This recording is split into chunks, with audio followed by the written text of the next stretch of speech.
Hello and welcome to the France 24 interview. Our guest today is Imran Khan. He is the former Prime Minister of Pakistan and he is the chairman of the opposition PTI party. He joins us from his home in Lahore. Thank you very much for being with us. Pleasure.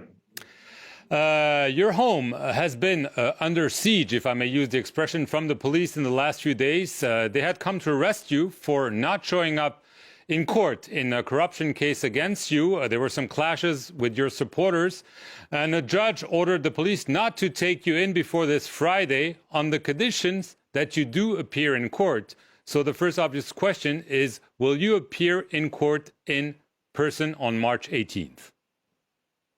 Well, I had protective bail, which is that the police could not arrest me till I appear in court on the 18th.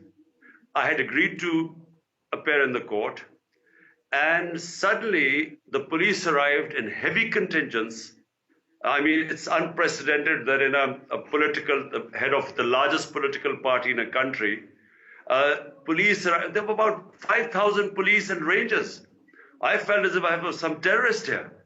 So they came in and they came to arrest me. Now, the point is that I had already protective bail.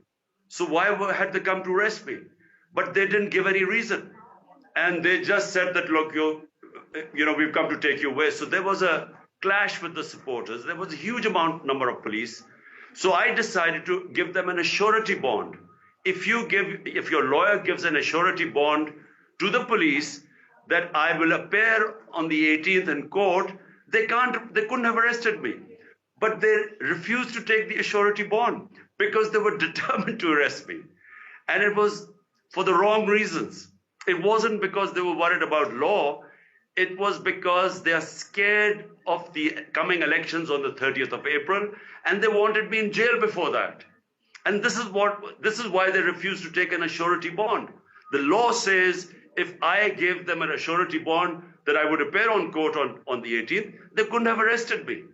But are you going to court on the 18th? Yes, of course I'm going to court on the 18th. And they knew it. And unfortunately, my house was a battle zone. There were tear gas shells all over this place. In our rooms, we couldn't breathe because of the amount of tear gas. And then they used rubber bullets and bullets. Right. They used cartridge and they used water cannons. And so, it's never happened in Pakistan before. Right. I mean, no political leader has ever suffered this sort of attack. What has never occurred in Pakistan, according to the Prime Minister, Shehbaz Sharif, is that a so-called political person, I quote him, is considering himself above the law. He's obviously talking about you, Imran Khan. 60% of the cabinet, including the Prime Minister, are on bail, on corruption charges. 60%. So, first of all, it's rich of him talking about rule of law. He gave an affidavit to the court that his brother would come back to Pakistan after being treated. That was 4 years ago. So, I mean, let's not talk, these guys talking about law. I have always observed law in Pakistan. People in this country know me for 50 years. I'm known in this country for 50 years as a cricketer, as a captain, as the one who's done more charity work, philanthropy, built 3 hospitals, 2 universities for poor. So they know me, and head of the largest party. I have never broken the law.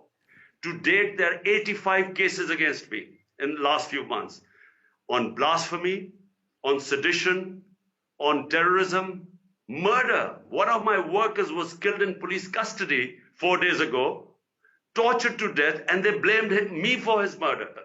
So, I mean, this is just a level of victimization going on in this country is unprecedented. Main reason is they don't want me to compete in elections. Since in the last few months, we have had 37 by-elections. My party has swept 30 of them. So they know all the opinion polls show that they're going to lose badly in the elections. And this is all not about law. It's to put me in jail so that I don't contest the elections. Right. You blamed Shehbaz Sharif for being behind an assassination attempt against you in November. Do you think that he is directing the courts, the judges, the police to essentially take you out of the political scene. Do you really believe that, or are you exaggerating this to portray yourself as a martyr, Imran Khan? Look, I don't have to portray myself as a martyr because already my party is by far the most popular party in Pakistan's history. I don't have to do any gimmicks. But let me just say one thing. Shehbaz Sharif, the Prime Minister, the Interior Minister, who's Rana Snaula, they have a history of extrajudicial killing. They have corruption cases against them. Both were ousted. I came into power because people were reacting against for 30 years these people have been in power. But the real power in Pakistan lies with the establishment. And the other person who's responsible for this assassination was this intelligence officer. So therefore, the three of them I nominated in my assassination case. Now, they're still in power and my life is under threat. The government itself says that my life is under threat. The real problem is the reason why you see these supporters outside resisting my arrest is because they are worried that if they take me into prison, my life would be in danger because they are the ones who try to kill me. Plus, there's custodial torture of my chief of staff, our Senator Azam Swati. They were taken into prison and they suffered the most humiliating torture in prison. That's why you see the fanaticism of my workers, because they are worried that once I go to jail, I'll be in the hands of the same people who are trying to kill me. Right.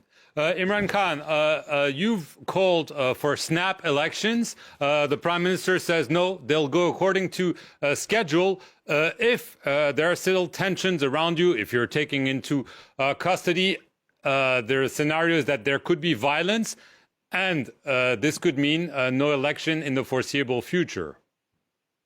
Well, Mark, let me explain. The Supreme Court has directed the election commission to hold elections on the 30th of April on two of the main provinces in Pakistan, which we were ruling. My party was in power out of the two provinces. That's 66% of Pakistan. So the constitution says that if you dissolve your assemblies, which we did, then elections have to be in 90 days. And that's what the Supreme Court has directed the Election Commission. So the elections are supposed to be held on the 30th of April. But problem is the government is running away from elections. Despite the Supreme Court ruling, the government is making excuses not to hold elections, saying we don't have enough funds or we don't have security, all sorts of reasons. But the constitution is clear. Elections have to be held in 90 days, which from the time we dissolved our assemblies is 30th of April. Right. What about the general elections? I mean, are you concerned that they could be postponed if the turmoil continues? I mean, obviously there's all the turmoil around you and obviously all the economic turmoil. Look, the turmoil is being caused by the government.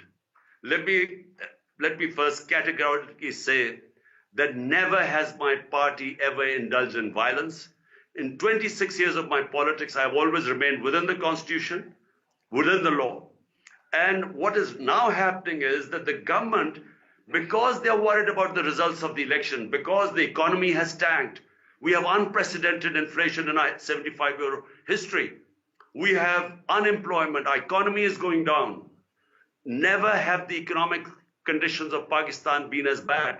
So they are worried that already my party is on a crest, but they are scared of going to public with the economic situation, especially inflation.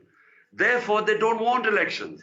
And despite the Supreme Court nominating 30th April as the date, they're trying to run away from elections. What happens, Imran Khan, if they decide to postpone the elections? What will you do? I mean, you've called for marches and so on, but obviously we're very close to something turning really violent in your country right now. Look, Mark, you have right now in France the whole pension demonstrations going on.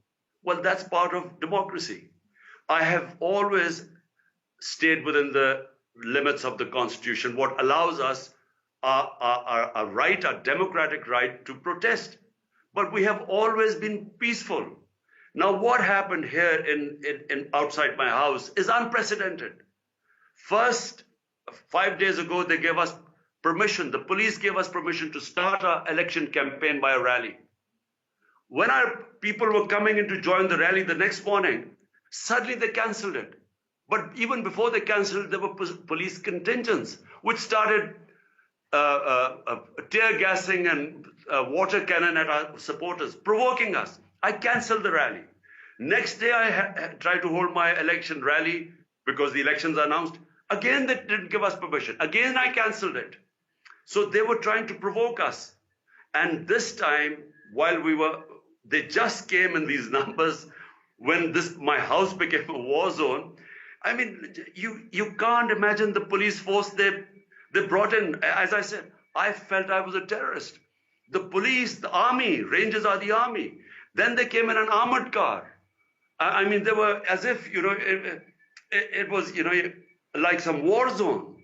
So the resistance from my people is for one reason. They are scared that they're going to pick me up, put me in prison, custodial torture, and then they know that these are the same people who tried to kill me. So that's why you see such people petrified that they should not arrest me. But I'm going to court on the 18th, and whatever the court decides, I mean, I believe in rule of law, I'll follow it. If they put me in prison, it's fine. But at the moment, there are no charges to put me in prison. All they are saying is that because I didn't attend court, and I just want to explain this. I did not attend court where they brought out the warrants because the interior minister says my life in danger. The place where the court is, there have been 2 terrorist attacks there, and there have been judges and lawyers killed there. My security told me there's no way you can go there. It's a death trap. I went to High Court and told them that, look, the place is unsafe for me. The government is saying my life is in danger. So either do it on video conferencing or move the premise to another court where I'm safe. That's where. So because I didn't attend, he's brought out my arrest warrants. Anyway, I'm going on the 18th to attend court, and I've asked them to provide me security. Imran Khan, I want to thank you very much for appearing here on France 24 from your home in Lahore, Pakistan. Thank you all for watching this edition of The Interview.